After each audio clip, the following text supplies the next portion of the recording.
প্রথম প্রশ্ন, তোমার রব কে? আমরা বলবো আমাদের রব আল্লাহ। দ্বিতীয় প্রশ্ন, ওমা দীনু, তোমার ধর্মের নাম কি? আমরা কি বলবো? তৃতীয় প্রশ্ন, বিশ্বনবীর চেহারা দেখিয়ে বলা হবে আতারিফু হাদার রাজুল, এই লোকটারে চিনো নাকি? আমরা বলবো চিনি, আমাদের প্রাণের নবী, ঠিক কি না?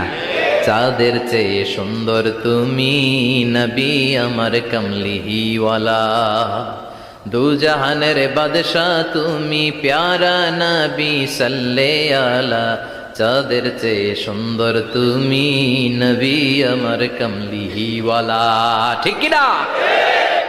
তিনটা প্রশ্নের যথাযথ উত্তর যখন দিয়ে দিলেন, আপনার জন্য অতিরিক্ত আরেকটা প্রশ্ন করা হবে, ওয়ামা ইলমুক, তোমার নলেজ কি? তিনটা প্রশ্নের উত্তর যে তুমি করতে পারলা, কিভাবে পারলা, কেমনে জানলা? নকল করে বলছো নাকি জেনে বুঝে আসছো? নকল হয় না? এখন তো পরীক্ষা চলতেছে বোধহয়। কি পরীক্ষা? এসএসসি পরীক্ষা। নকল হয়? কৃষ্ণপুরে নকল নাই না? এখন মনে হয় এগুলো একটু কমছে। একটা সময় ছিল অনেক নকল হইতো। পাঞ্জাবের ভিতরে নকল, পকেটে নকল, টুপির ভিতরে নকল, মৌজার ভিতরেও নকল, এমনকি মেয়েরাও নকল করে পরীক্ষার হলে আসে না নাই? স্কেলের মধ্যে লিখে নিয়ে যায়, হাতের মধ্যে লিখে নিয়ে যায়, ওড়নায় লিখে নিয়ে যায়, কাপড়ে লিখে নিয়ে যায়, আসে না নাই?